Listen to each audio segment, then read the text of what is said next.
Libéral, comment construire ta psychomotricité et ne plus appliquer celle des autres. Bonjour, je suis Joanne Belrose, psychomotricienne libérale.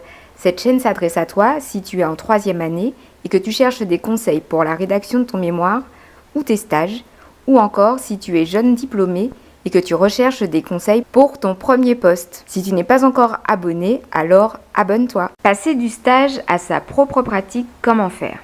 Jusqu'à maintenant, tu étais sur des lieux de stage à expérimenter la psychomotricité. Tu avais ton maître de stage bienveillant qui te guidait dans tes pratiques cliniques. Maintenant, en libéral, tu es seule.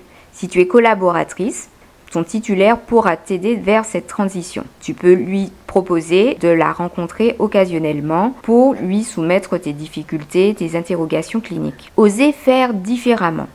Alors, en libéral, tu expérimente toi-même ta propre pratique psychomotrice en raison de tes intérêts, de tes influences et du coup n'hésite pas à t'appuyer sur ton expertise, ton authenticité d'être et de pratiquer pour faire les choses différemment.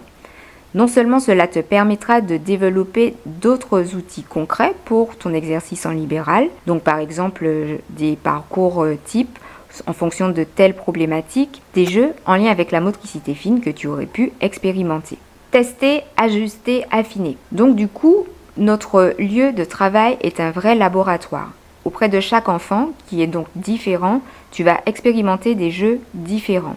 N'hésite pas à tester ce qui marche auprès de telle population, ce qui marche auprès des enfants dyspraxiques, ce qui marche avec des enfants ayant des troubles de la coordination, ce qui marche avec des enfants atteints de troubles autistiques, puis ajuste en fonction de chaque enfant qui rencontre cette problématique et ensuite affine, ce qui te permettra de développer une expertise au fur et à mesure de ton exercice en libéral.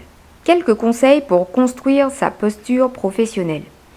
Alors en libéral, on l'a souvent dit, on est seul. Ce que tu peux faire pour construire ta posture professionnelle, c'est de ne pas hésiter à t'entourer d'autres psychomotriciennes pour découvrir les nouvelles avancées cliniques, mais aussi pratiques avec les nouveaux outils, les nouveaux tests, afin d'avoir une posture professionnelle toujours à jour des avancées cliniques de la profession.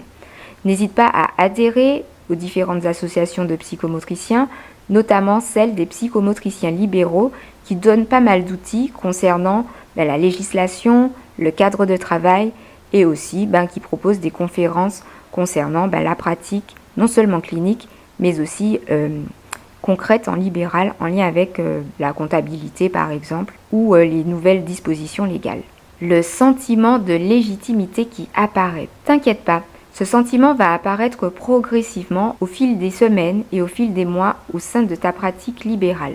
Tu verras concrètement l'évolution de tes patients en travaillant concrètement avec les parents, les écoles et rapidement tu vas être rassuré quant à l'efficacité de ta pratique. Voilà, c'est tout pour aujourd'hui. Alors si ce n'est pas encore fait, n'hésite pas à télécharger mon guide de survie de la 3e année et du jeune diplômé qui reprend mes conseils et encore plus pour passer une année sereine et surtout pour trouver avec plus de facilité ton premier poste. À bientôt!